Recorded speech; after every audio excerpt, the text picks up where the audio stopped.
Hey everybody, it's D Amazing here, bringing you a review of the Medicom Mafex Hulkbuster. It's pretty large in size, so I can't find a diorama for it to fit into, so please bear with me in my nice blue background. Thanks guys. So, first and foremost, I want to start by saying the figure looks incredibly nice. I gotta admit that. It's great, but does it suffer from the Mafex curse of being hit or miss? Find out next time on Dragon Ball Z. No, seriously. So, it's both good, it's both bad. It's a little bit of a lot of things, but it is a very nice placeholder in case you don't have the SH Fig Arts one. That's what it is in my just my opinion. I really enjoy the SH Fig Arts one. I don't have any real issues with it, but that's just me. But the Mafex one suffers from a few things. One, we're gonna talk about articulation. That being said, there is no ankle pivot. The ankle pivot, there is none. You know what I mean? It doesn't rock on any joint. There isn't anything to save the figure to rotating side to side. That's it. You can go forward with the toe. You can go backwards with these to help stabilize the figure. It can even go down a little, make it look like he's on high heels. But in terms of ankle pivot, there's absolutely none to help this figure balance. And that's a huge downside. Because what happens is, and I'm going to point it downward, when you try to do anything with the figure, this is how you end up all the time. See that? Feet are not planted. So you have to find a way to hide it every time you do anything with the figure because it can't plant its feet. So that means if you're trying to do any running poses, because the Hulkbuster is on a revolver joint at the hips. So anytime you're trying to do anything running, you have to kind of plant it a certain way for it to rotate pretty well. So what happens is, if you don't have it balanced in a certain way, you just won't get it to look good. So it just doesn't work in conjunction with a bunch of things. As far as ab crunch goes, it can rotate at the waist pretty good. So you can go left, you can go right, you can go backwards just a tiny bit. You can go forward only a tiny bit, not a whole lot.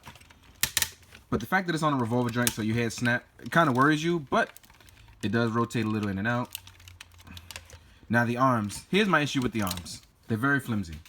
Because what happens is once you pull out the joints, you kind of can fold them forward. And what you get is these huge joints you've seen in other people's reviews that kind of just pop out the sockets here. It's great in theory, but it just doesn't work because what happens is they get really loose. This is it. You just swinging an arm. Too many times see? What happens is when you want to hold something in place or something falls down or you want to use it to balance a figure for a photo, you lose a bunch of momentum, and honestly you just lose a bunch of enthusiasm towards it because it's very loose. Meanwhile, it's actually very tight, holding up the joints that rotate on bicep swivel. The fingers are nicely articulated.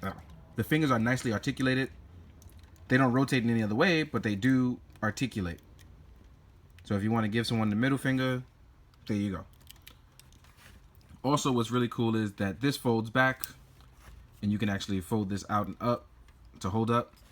And you pull out the joint here for the hand, and you can actually rotate it up for doing repulsor blasts, or any sort of blast for that matter. So this is pretty cool, and this is one of the cool features on the Hulkbuster. Not one of the coolest, but just a cool feature. So what happens is, you can rotate it and make it look cool.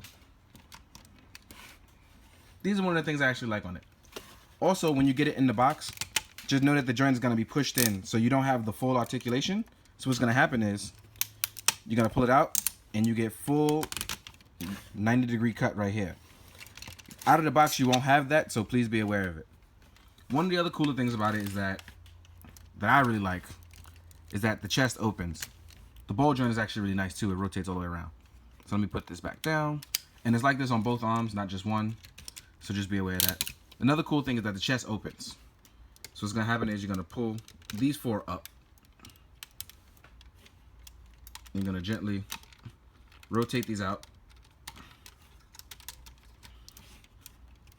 And the chest opens up. And what that's for is that you're going to pop the head off. And there's a Mark 43 head that they give you. Comes with the figure that you pop on at the top to recreate the scene where you see him pretty much getting inside of the Hulkbuster. This is one of the nicer features. Ooh, and I'm sorry I shook that real fast. And this is one of the nicer features of the figure. It's really nice. There's a lot of detail on the inside. There is no die cast in this figure whatsoever. It's all plastic. It does not light up. But if you want a nice placeholder for the SHF that's going to look good and just stand there, this is definitely might be for you. But if you want something that has articulation, can sit flat, and gives you all the things you want, you're still going to go with SHF. But this one does look visually stunning. The paint apps are really nice and candy red. It's not the dark SHF red.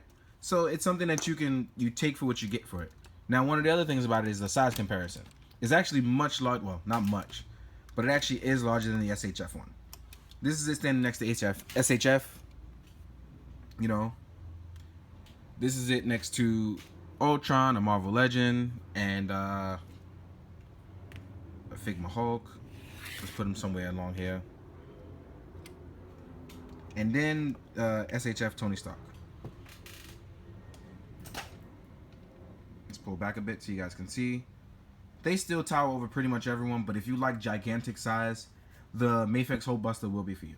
But again, it lacks articulation in certain places, and most of all, it just doesn't have the nice hefty weight and feel. Also, the LEDs that the SHF one does have. Comic Cave is supposed to give you the best of the three, but we'll see what happens when that one comes out. But overall, I still think it's a very nice piece. And in terms of Mafex being hit or miss, it still is a hit. It's just that they could have done a ton better. It's almost like Mafex was aiming for articulation and halfway just kind of gave up. So now we're stuck with this gigantic robot or, you know, armored suit, which could have done all the things that you wanted, but only does half of it now. It's almost like starting something and not finishing it. So basically, you know, you get tons of stuff with it in terms of looks, visually, but functionality, you just don't have it all. Looks really great, like I said, but again, it just falls short in so many places for me, especially in articulation.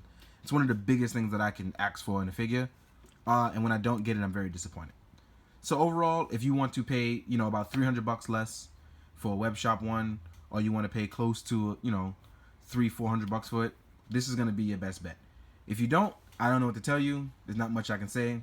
I just hope for it, you know, I hope for Mafex to get it together, because at this point, when you delay, and then you don't give people what they want, they're bound to get angry at some point. But indeed, if you missed out on the SHF limited one, I cannot stress you enough that this is a great placeholder, but that's just it. Just a placeholder to look good. In the meantime, guys, I hope you enjoyed the photos at the end.